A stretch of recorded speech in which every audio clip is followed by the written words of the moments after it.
We're glad that everyone's here. We're the Redondo Beach Center for Spiritual Living. We're open for business, and this is our Wednesday morning service. And the first thing we usually do is announcements, so I'm going to step into the announcer mode. We are really excited, and I've been sharing it even with people in the grocery store, that's myself, with the fact that our position as senior minister has a candidate, and the candidate is presenting himself in a workshop this coming Saturday. It's at 1 o'clock in the afternoon. It's open to everyone. And keep in mind that this is a candidate. He has not been selected as the minister. He is the candidate that we're putting forward. All of our members ultimately vote for that candidate or not.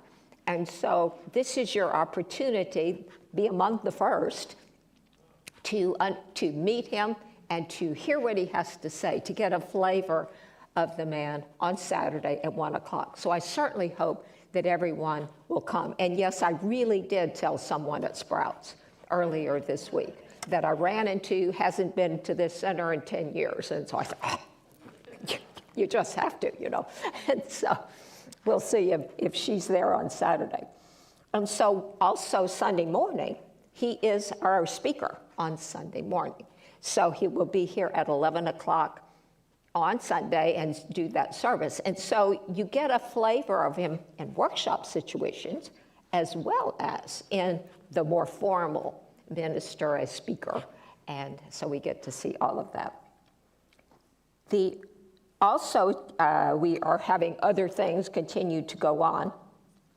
Reverend Kathy Sinfield is going to be facilitating a class, Mental Equivalence, which she's calling the Keys to Manifesting. And that is beginning on May the 9th. It's on Thursday.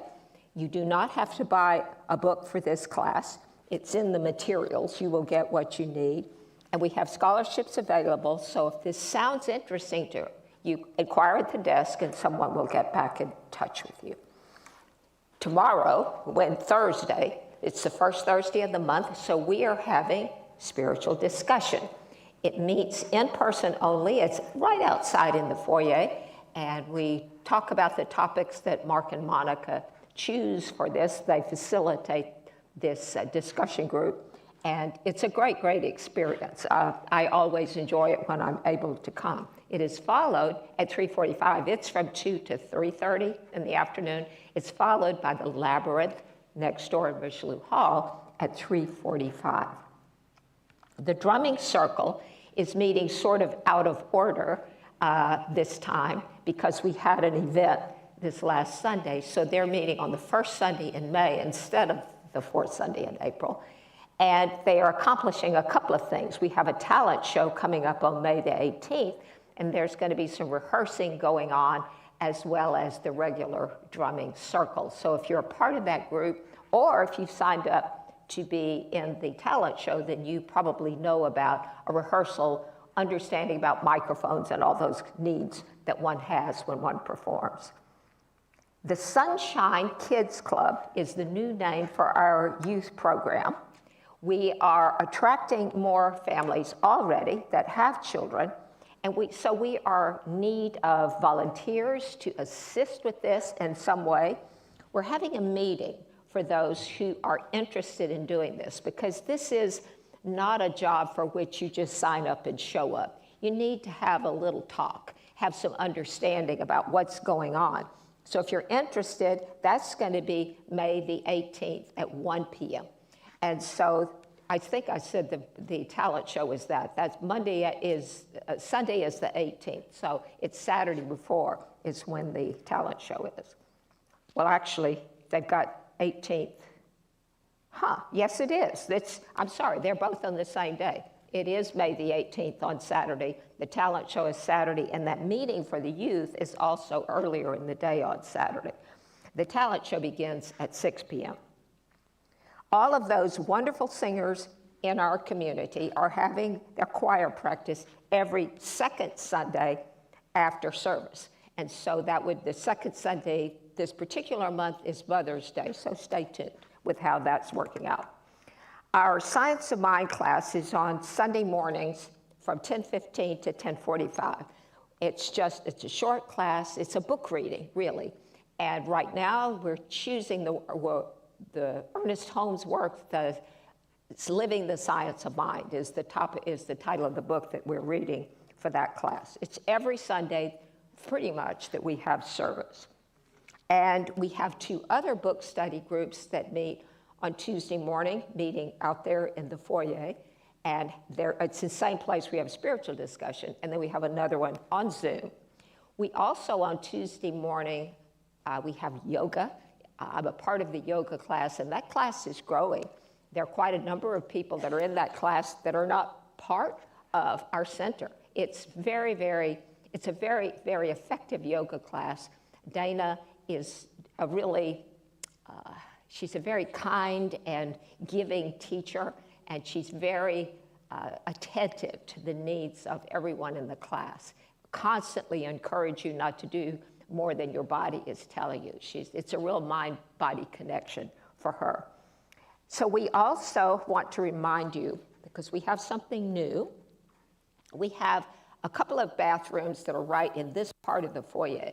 But you may have noticed there's another bathroom that's tucked out in that sort of corner over there near where the windows are that look out onto the parking lot.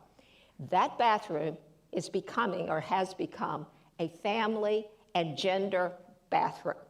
And so it has a lock on the door, and so families can go in and change your child's diaper, help them, the toddler, with going to the bathroom. It's a great opportunity for families, especially. I don't know if you were ever a parent or a grandparent that had to take a grandson or a granddaughter into a bathroom that wasn't for the right gender. If you've ever had to do that, then you know that that's awkward. I know my son-in-law takes our granddaughter a lot, and he really wants to have something like this available everywhere. So that's just something that's important, and so just being comfortable with that is part of the reason we're offering that. So pass the word. We're being attentive to people's needs and what they desire in the facilities at this center. And I never want to talk and speak about through announcements without thanking everyone who volunteers in this center. We have some amazing volunteers. And I encourage you, especially when you've had a wonderful encounter with volunteers, to thank them for what they do. They're taking extra time to do this.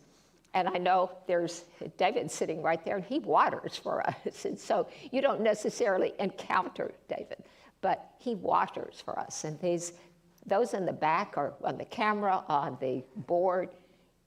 Without them, we really can't do all of the things we want to do as a center. So thank you to all the volunteers, however it is you're volunteering. We appreciate what you do.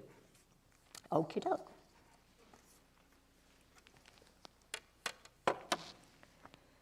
And so I step into the spotlight as the speaker of the day, the minister who has to, and I now introduce, and here she is. Hey, Katherine, can you bring your microphone a little bit? Is it not loud enough? Oh, the wire's caught on it too. Probably be helpful. They really want to have this thing right in front of your mouth, and I must resist that for some reason. So let's all take a breath. As I step into this moment, I recognize that I am in the vastness of an intelligent universe. And I know that intelligence is operating intimately within me, as well as in all of creation. And when I ponder the importance of that, I recognize that, yes, I am that drop in the ocean, but I am also that ocean.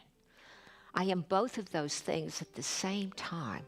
And all the power and the presence, the intelligence, the love, the life and the light is full. And it is within me when I recognize that. It's true for me, and it's true for everyone on this planet. It's there for recognition.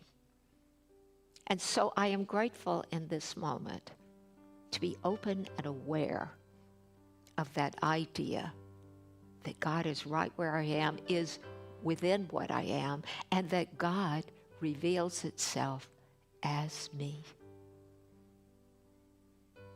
So I take all of that in, knowing that as these moments flow into the next, that I allow the words of my mouth and the meditation of my heart to come from that divine light and wisdom of God. And I know that the words that come are heard in exactly the perfect way and form and just in the right way for everyone that's listening. I know that this is true and it is for good. I am grateful that the power, the intelligence, the mind of God hears my prayer and brings it into my experience as I agree and say, and so it is.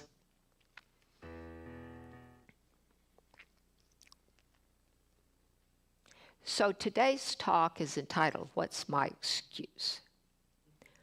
Well, first thing, I was in a retreat all weekend long. I sat at that desk in my office 20 hours on camera. I had so many things going in my mind. And then on Monday, after having so much muddle going on, I was tired. I was planning on taking a rest, and what happened? I get this notification that my email was, or my passwords were released in a data breach. You need to change this one, this one, this one, this one, this one, this one, this one, and this one. Get started changing those passwords. And it included my Apple ID, which is really hard to change. And so as I was going through my day, I kept getting these notices. This password's not working. This is not working. You've got to do something else. So I think I've done something wrong. So I keep trying to figure it out. So by the time it gets to be 6:20, oh my gosh, the day has gone. And I've got another meeting in 10 minutes. So I did all of these things. I had that meeting. Then I had the next meeting. And then there was no supper, except what we could pull out of the refrigerator. There was that. And then I went to bed. And then the next day, I wake up, and there's another catastrophe. Students need all this stuff. We had the meeting on the weekend, and now we have all of these things going on. Lots of these things. What's my excuse? Boy. My excuse for what? Well, see, if I want to say, I didn't have time to get prepared, and this is what happened. Now, that's not the truth. It isn't the truth. I did prepare, but if I hadn't, that would be my excuse. It's a great excuse, isn't it? Because it's all true. All of it happened.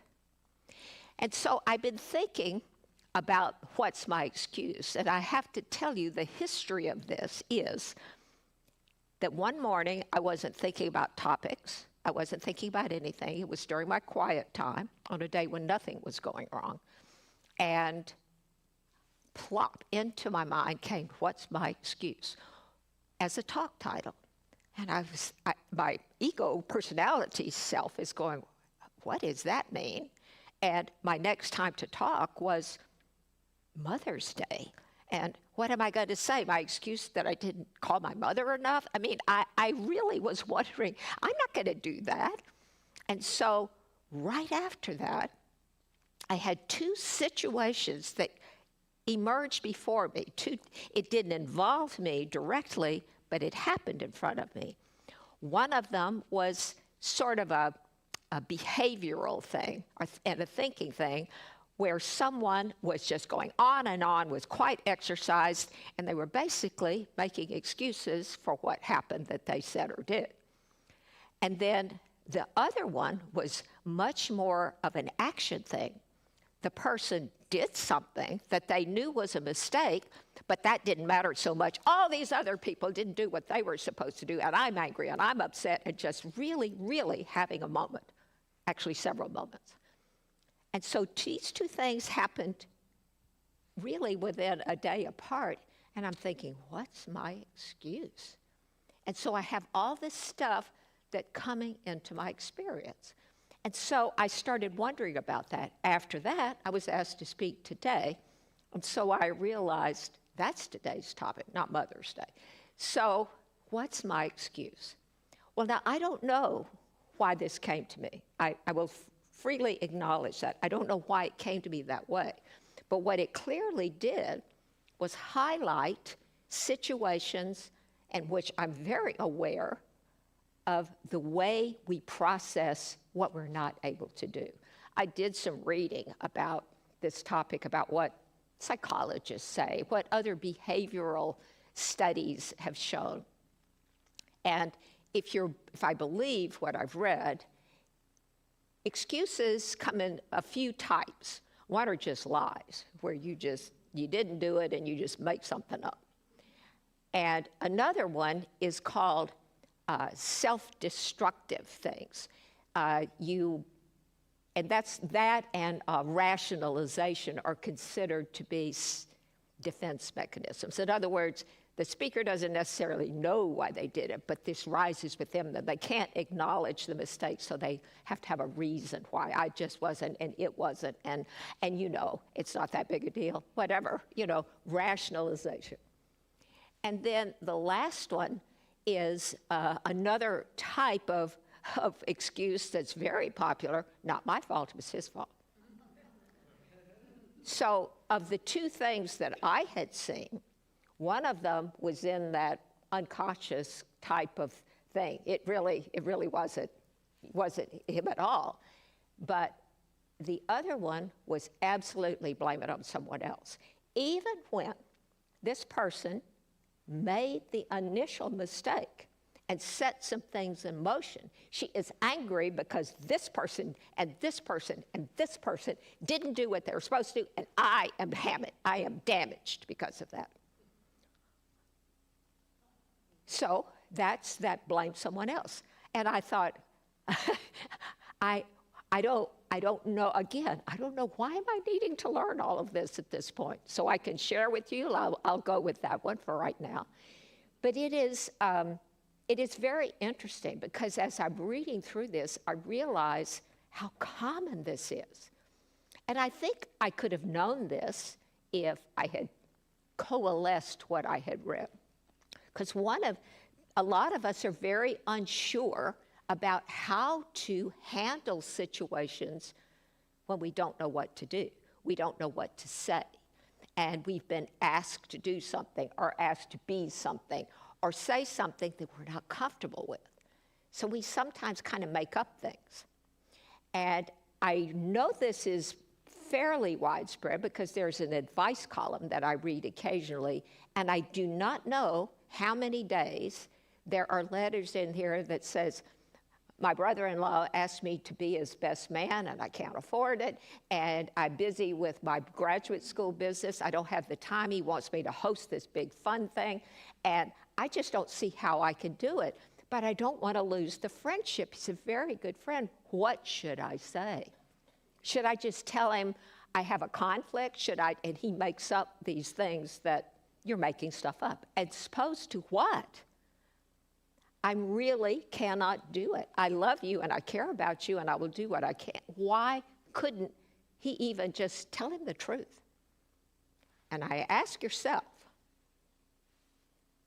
how often have you refused to tell the truth when you didn't want to do something? And I would be surprised if there wasn't at least one time when we didn't hedge that. And I understand. We have this urgency to be nice. And so we don't think of it as making it up. We think of it as being nice. Well, what I am saying about that is that it may be a perfectly believable and legitimate excuse. It might actually be nice of you, but the one person that you never fool is yourself. And so your own being, your own consciousness knows when we're not able to tell the truth. And what does that do? Well, it's different for everyone, I'm sure. But I know that it isn't actually good. I looked up in several different sources what Ernest Holmes might have to say about this. Believe me, he doesn't cover making excuses. That isn't what he talks about. But there is a place, and this is interesting. It's on page 176, and it's just 2 big paragraphs, but mostly in the second one. And he's not talking about making excuses. What he's talking about is self-delusion. And he's talking about it in connection with making a treatment. And he's essentially saying, when you treat for someone, you're seeing them as whole and perfect. And if you don't, but proceed with the treatment, then you're deluding yourself about the truth. You're not giving the treatment in the full truth of you. Well, he does it in that context, but you can see that that's always true. If I'm saying something, presenting myself in a certain situation that is not true, then I am deluding myself if I'm believing it to be true. But I'm also damaging myself if I know it's not true. And so I believe that's the same thing with excuses. We have work situations that require us to do things on time, and when we don't, we need to have a good reason.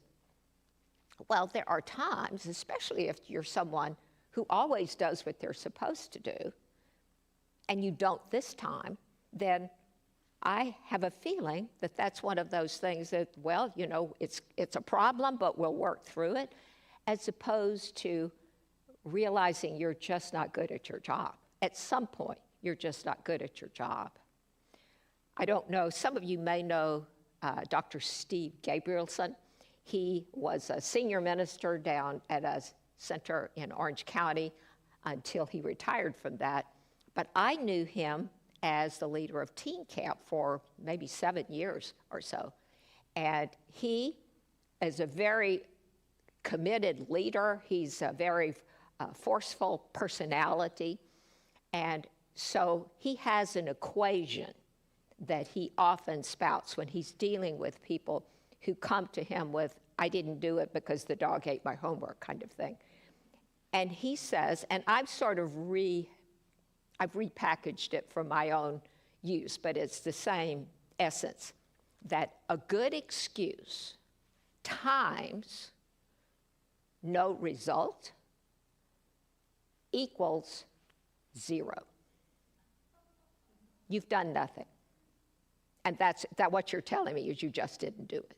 And that's what he says to the teenager or to the young adult or to anyone he's working with. If you didn't do it, why don't you just say, I didn't do it, and be honest about it?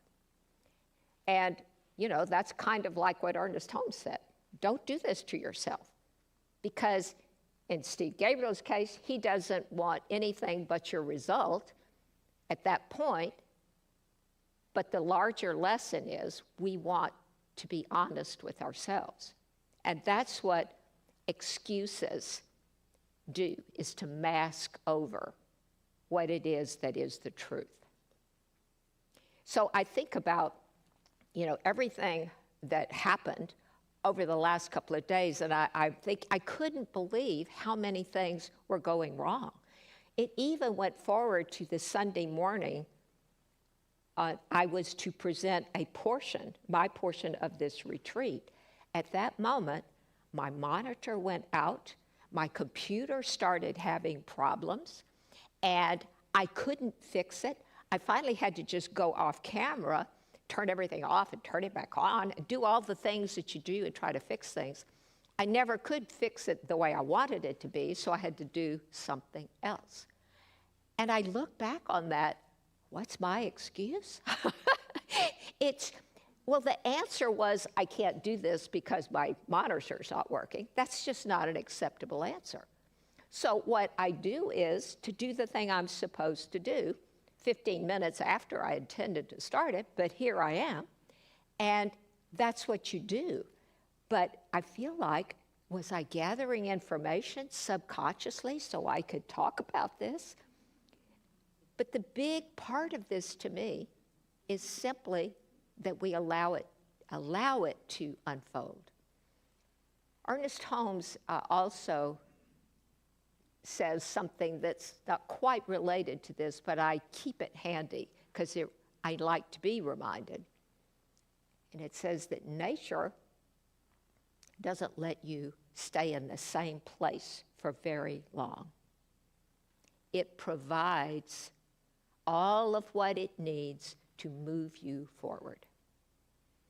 And sometimes that can be uncomfortable.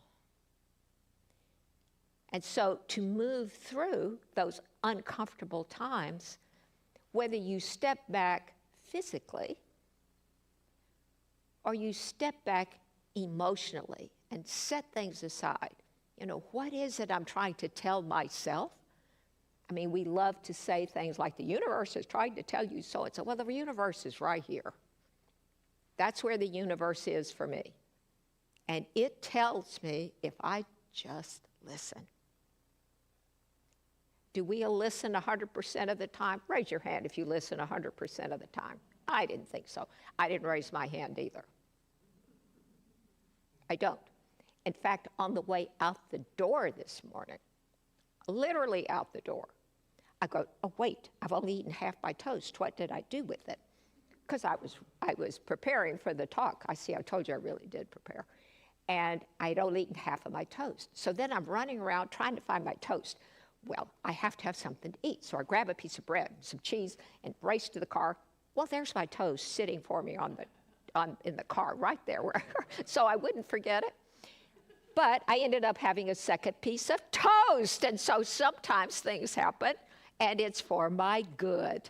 And that happens to me very often. There have been things, I know you've all heard the stories, have read them if they've not happened to you, where someone either had a flat tire or had to go on a detour, got derailed from being someplace in which something really terrible happened, and they were prevented from being in that catastrophe. So we think of one thing, it's all consciousness, so we're rewarding that particular things that happen.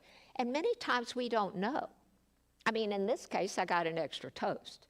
So I'm happy about that because I would be hungry. And so I must not have known that I was going to need another piece of toast, but part of me did. That's my best. So maybe you have those ideas in your own heart. But see, when they happen for you, when you know they're useful, when they happen for you that way, maybe you think of other mistakes, other things, especially if you don't have a hand in what happens. Maybe you can look at them as something in there that allows you to learn something else as opposed to, I can't believe this happened, this is so inconvenient, or whatever rant we can go on when things don't go well, like your monitor going or all of that. I'm telling myself, I can't believe this is happening at this moment. And even as I heard myself say that, I realized, I think there's a reason why it's happening at this moment. I don't know what it is, but it was too big a deal to just be, And so that's what I'm inviting you all to do for yourself today. Remember now, the title of this talk is What's My Excuse? I didn't even remotely consider titling it What's Your Excuse? Because that's none of my business. None of my business at all. And that steps into judgment, which I promise you, that's not a good place to go either, of yourself or especially of anyone else. What's my excuse and why am I choosing to do it? Why am I not being honest with myself? Those are the questions we ask, and that's how we learn. Every day, I want to learn something that I didn't know yesterday. And goodness knows when I look back to last year, I want to see a transformation. I just want to see that happen. And so, if I'm taking a larger picture, this center has been through some stuff. Dr. Moira stepped back almost 2 years ago, and we've had some stuff. We had a flood. We had some stuff. We just deal with the stuff. We accept what happens and we deal with it. And in quiet moments, we may think about what's in this for us. Well, there's always transformation. Nature doesn't let you stay in the same place for very long. It's one of my favorite things to remember. And so when we catch ourselves saying, everything is just perfect right now, I don't want anything to change, whoop. That's the light bulb. That's the flag that goes up. I need to pay attention to what is going on around me and keep those things that I love, but look for those areas which I know, there's a part of me that knows it's here. It's all here within me. And open myself to that. So I want to close by saying, what's my excuse? My excuse for being here is that I was born with a consciousness that is unique in this universe. And I present this consciousness in the best way I know how, and tomorrow I will know better than I know today, because I am choosing to listen. And I invite everyone in the sound of my voice to sign up for that, to listen to our own being, the messages that we're sending, and not shut out the ones that seem a little pinched. They may be the best ones of all. I am grateful for this life. I'm grateful to be standing where I am. And I'm grateful to know that God is good all the time. And God reveals itself as me. And so I agree and invite others to say, and so it is.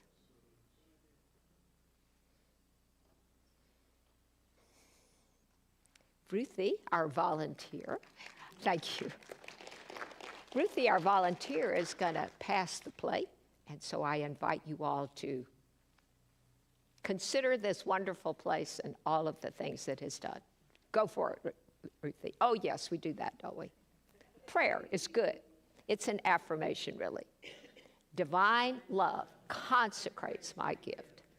It goes forth to heal, to bless, and to prosper all those who give and all those who receive.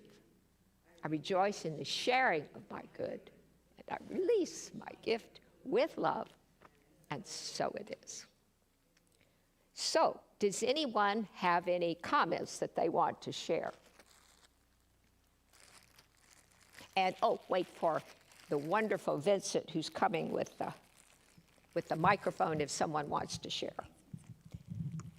Well, I love your talk, and it sounded like you were playing my life, but speeded up a little bit.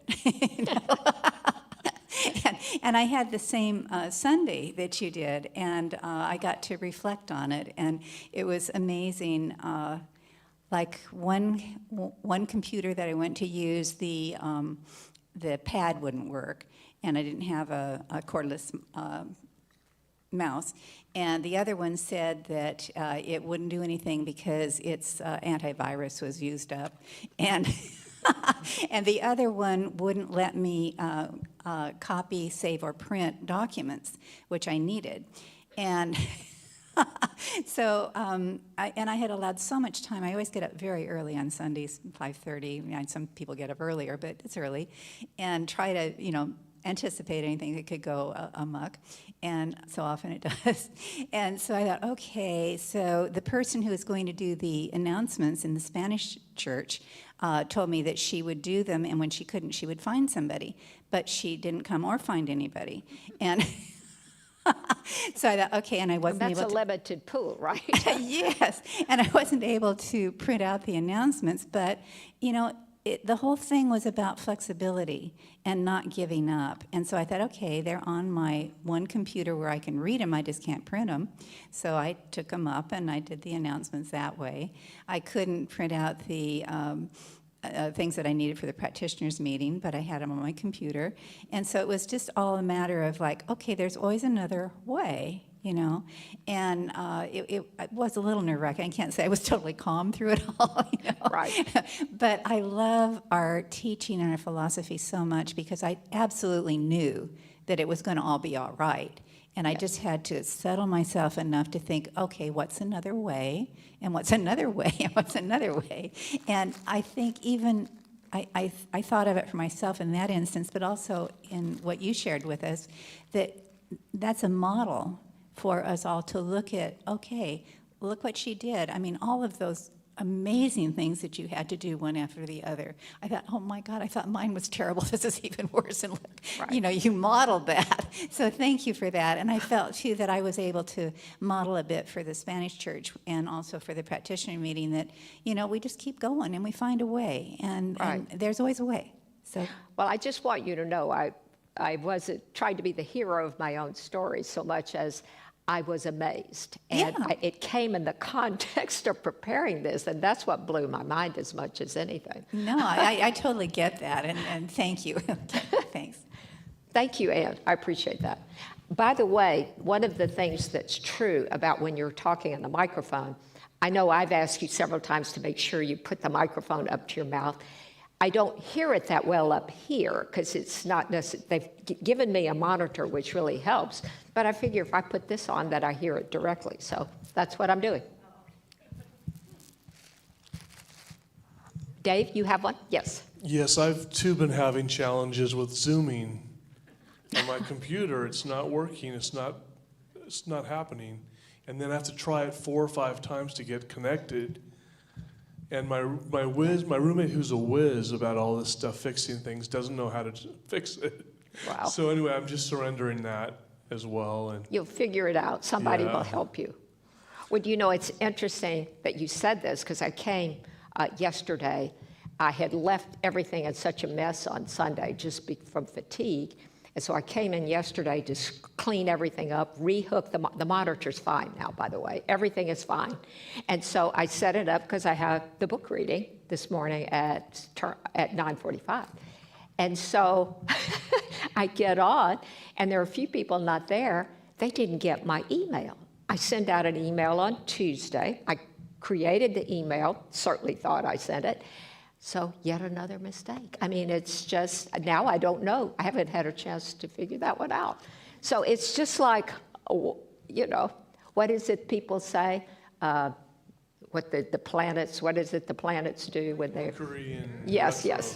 yes. One of those things is happening. Yeah. I mean, that I can't say, but I'll check it out. And I told him, maybe I'll tell you next week. But it's irrelevant. It's irrelevant what happened. It just happened. So isn't that cool to get to the place where it doesn't matter now. It's all done. So, or not in this case. I was wondering if you could pray for my friend. He's 94 years old. He's not taking visitors anymore.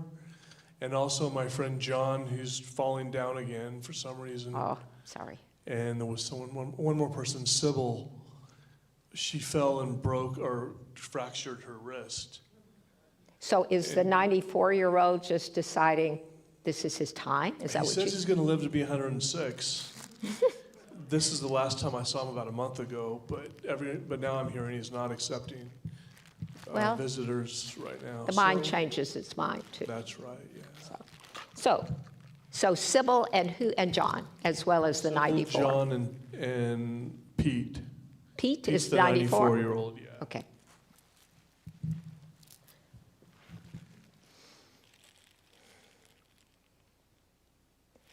In the mind of God, there is only one thing going on,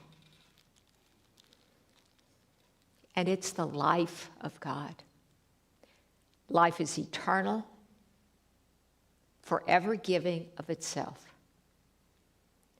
And whether we are on this plane or contemplating leaving this plane, the life is vibrant, it's alive. The soul is absolutely vibrant and knows what's happening.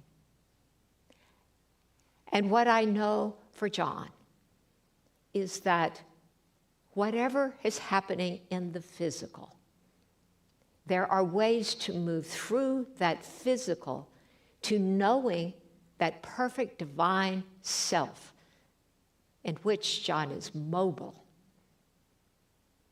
His spirit is alive and engaging. Whatever has happened can be set aside. It gets fixed if it needs to be fixed. It gets handled if it needs to get handled. And John just simply embraces his life, knowing that he's moving forward through whatever circumstances he is in at the present moment. The next moment is better, and the next moment is yet to come. It is life, always moving forward, always changing. And for John, I'm knowing that it's always moving forward in the affirmative side of life.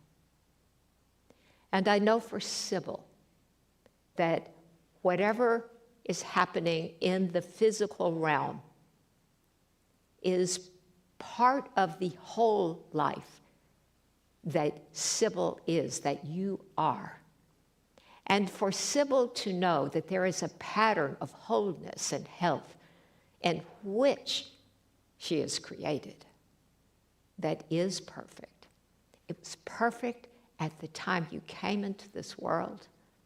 It remains that way. So in consciousness, taking the time to align the physical, the reality, with the divine in that perfect place in consciousness creates the wholeness that Sybil presents to the world. It is wholeness that we always come back to in the idea that God is one with everything, and everything is evolving into a greater and greater expression of itself.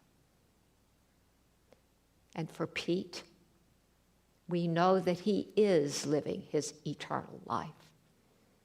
Whatever time he is on this earthly plane, whether it's 106 or 94, he is being the perfect Pete and what Pete wants to do.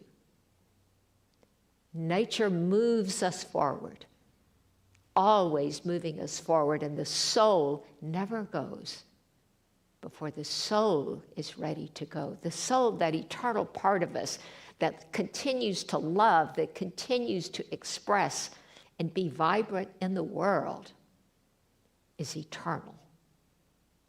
I am eternal. Everyone is eternal. And remembering that and embracing that is what life is all about.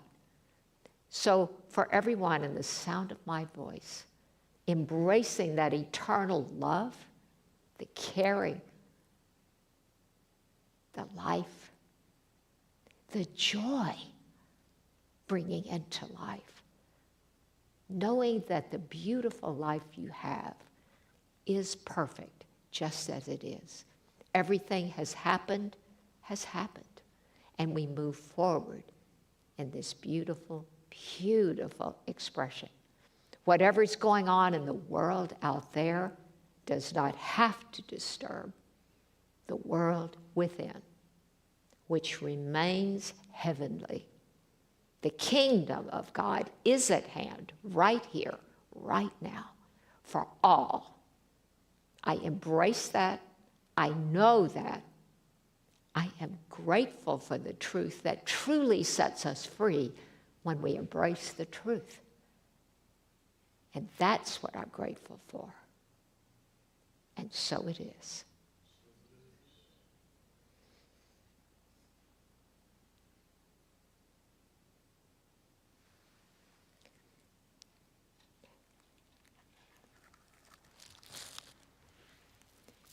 Does anyone else have a comment that they want to share? I thank you all for being here very much. I appreciate your presence, your gifts, and I appreciate all that you do simply by coming and being here.